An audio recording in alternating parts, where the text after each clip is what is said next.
And we do start with first alert weather tonight. Things drying out. Winds set to return as well.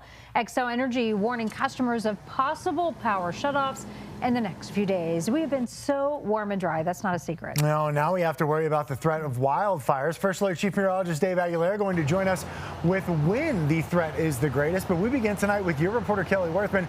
And Kelly, you've been learning more about the possible power outages.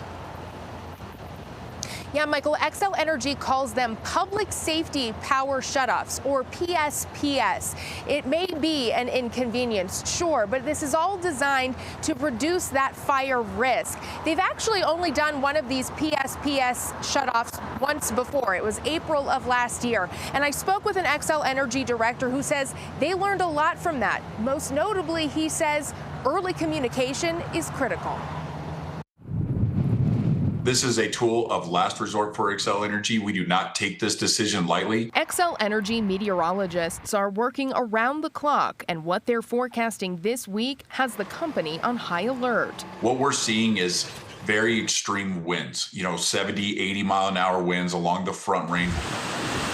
Hurricane-force winds combined with the unseasonably warm, dry weather is creating dangerous fire risks. Xcel Energy is warning they may have to shut off power. And this is a larger area of concern, which is north of Fort Collins, going down into the Front Range and then even to the Eastern Plains and down into the Pueblo region. Strong gusts are expected around midday Wednesday, letting up after sunset. We should expect some damage to some of our facilities around the Front Range. Another tool Xcel will use is its enhanced power line safety settings. That means power lines are still active but more sensitive and can instantly stop the flow of energy if an issue is detected, like a tree branch or something touching the line.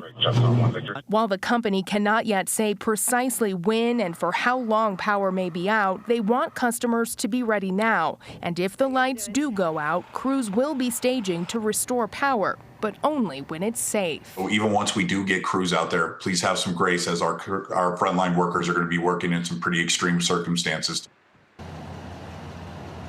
All right, so you probably recall last week we had some extreme winds then. So you might be wondering, why wasn't there a PSPS planned last week? Well, the Xcel Energy director tells me it really boils down to three criteria. Yes, those wind speeds, but also the relative humidity combined with the state of our vegetation and with how warm it's been lately, and especially this week. Well, all three of those criteria are met, so it's even more dangerous this week.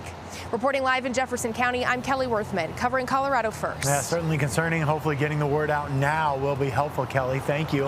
And there is no letting up. This long stretch of unseasonably warm temperatures is here to stay. Chief Meteorologist Dave Aguilera with us. Dave, you have been warning us about this. Yeah, and like Kelly said, that triple threat of low relative humidity, very warm temperatures, and wind coming our way. And just to give you an example, today, our record high was 68. We tied that today. That just shows you how warm it's been around here. This is even warmer than what we had last week. Now, we've got a system coming in that's really going to energize the winds coming up on Wednesday. Okay, tomorrow will be breezy, but Wednesday we'll get a good westerly push out of this, and this includes all of the Front Range mountains and foothills again, so west of the Denver metro area here, where sustained winds could go up to 40, gusts of wind from time to time could go up to 60 miles per hour. And with the nature of the foothills, you get a low spot that caverns down, which a lot of times is around the Boulder area, Coal Creek Canyon, some of those areas. You could see those wind gusts just blossom up